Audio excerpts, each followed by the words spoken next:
Just a friendly reminder that college football season is only 3 months away. So my college football team preview and prediction videos are coming soon, as in a couple of days. Time to get pumped. Let's go.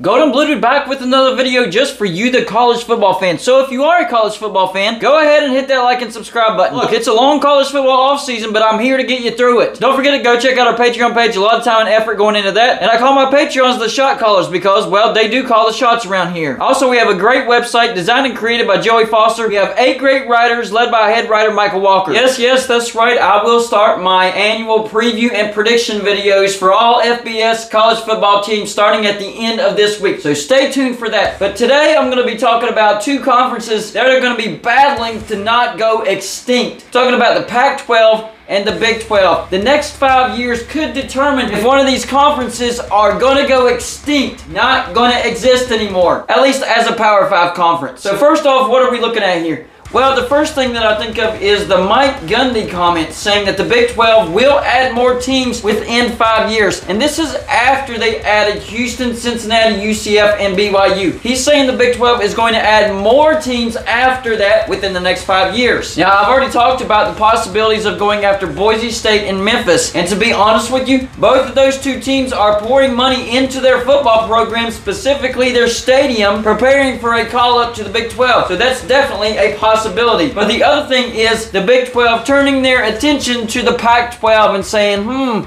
we might be interested in a few of your teams. So the new TV deal for the Big 12 and the new TV deal for the Pac-12, new granted rights for the Big 12, new granted rights for the Pac-12, going to play a significant part in whether these conferences go extinct or not. Can they stay relevant? Now, one thing that is going on in the Pac-12 right now is frustration. Yes, there is frustration going on in the Pac-12. They're frustrated about the football postseason, they're frustrated about the basketball postseason, and they're definitely frustrated about the Pac-12 network. It is a complete flop right now. So for the Big 12, what are their options? Well, their first option, stay at 12, meaning keep West Virginia. That's the first thing. You must keep West Virginia. I'm telling you, West Virginia and the ACC are talking. So option number 1, stay at 12, keeping West Virginia. I mean, that's okay. The new Big 12 does look decent, but they do need some bigger brands to kind of beef it up a little bit. The second option, I've already talked about that in another video. Go after Boise State and Memphis, and then stop. That's it. 14 teams. That's okay as well. But that's pretty much the same thing as stopping at 12 because Boise State Memphis doesn't add all that much except for numbers. So you're just splitting the pie more ways without adding value. Option number 3, go after the Pac-12. I'm talking about teams like Arizona, Arizona State, Colorado, and Utah. And then finally, option number 4, you can still go after Memphis and Boise State, but not stop. Then you go after 2 of those Pac-12 teams that I was talking about in option number 3. So let's talk about those Pac-12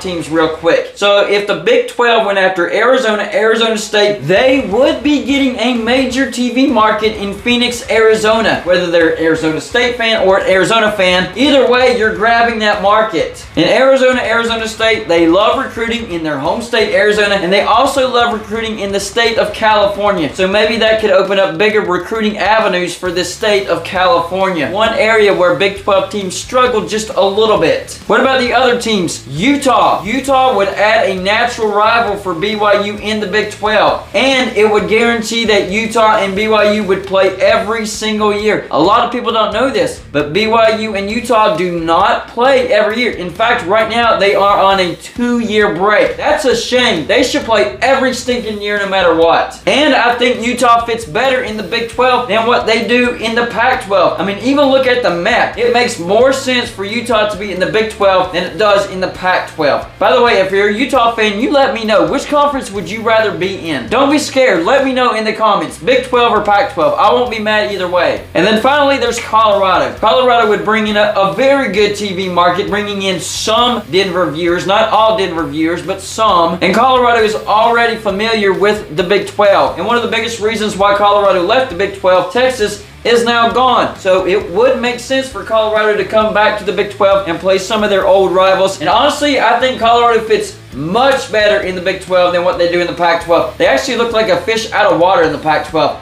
come back home to the Big 12. It makes more sense for you, Colorado. What would these teams add in basketball first? I know the big deal is football, but let's see what they would add in basketball first. Well, Arizona, they just went 33-4 in basketball, won the Pac-12. You got to the Sweet 16. That's pretty good. Arizona State, 14-17, not very good. Utah, 11-20, not very good. Colorado, 21-12, not a bad season. Didn't get to the big dance, though. So the Pac-12 teams would add some basketball value, specifically Arizona. And what about the big question? Football. What do they do for football? Because here's the objective. The Big 12 wants to increase their chances of getting into the playoffs. That's what football is all about these days.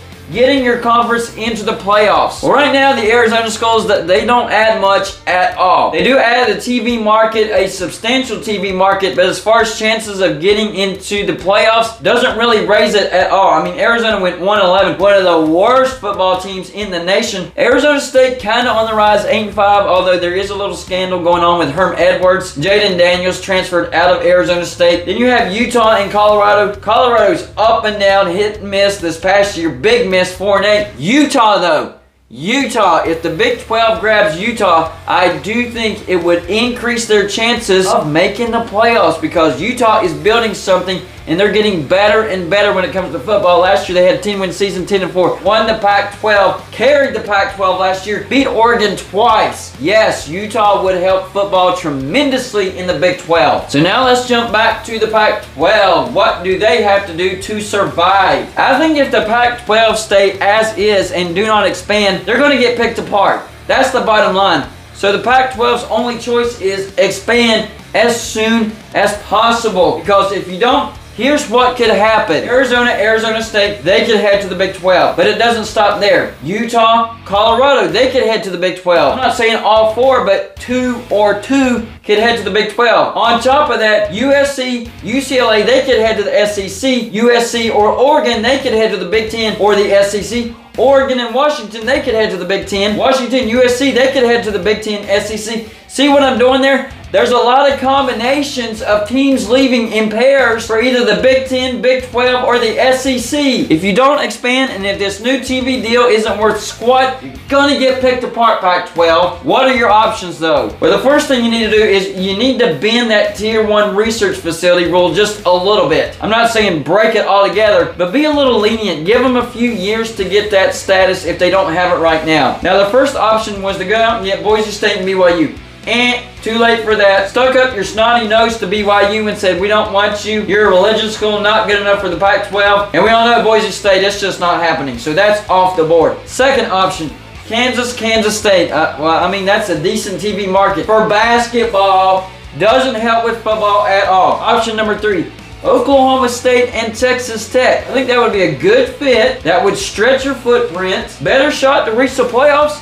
Yeah, I think with Oklahoma State, that gives you a better shot of making the playoffs. Don't know about Texas Tech. They've shown flashes where they can be great. What about option number 4? This is the best option, by the way. Oklahoma State and Baylor. This would be the dream / perfect scenario for the Pac-12. It adds tremendous value to both football and basketball. Don't forget, Baylor won the national championship in 2021, and both Baylor and Oklahoma State had double-digit win seasons this year. That would be a tremendous get for the Pac-12 right now. You talk about increasing your chances of making the playoffs. That'll do it right there. Let's just say Oklahoma State and Baylor was interested in the Pac-12. And I'm definitely not saying that they are. If that were true and the Pac-12 wasn't interested in Oklahoma State and Baylor back, that'd be about the dumbest, most stuck-up decision you could ever think of for the Pac-12. That would be a tremendous get for the Pac-12. So if you have any shot of getting Oklahoma State and Baylor Pac-12, you better give it 100% to go after those two teams, because it would help you tremendously in football. So y'all let me know in the comment section, who do you think will win this tug of war of staying relevant and not going extinct? The Big 12 or the Pac-12? I definitely look forward to your comments on this one. That's all I got for you for this show. Like and subscribe if you haven't already. And I'll see you on my next show.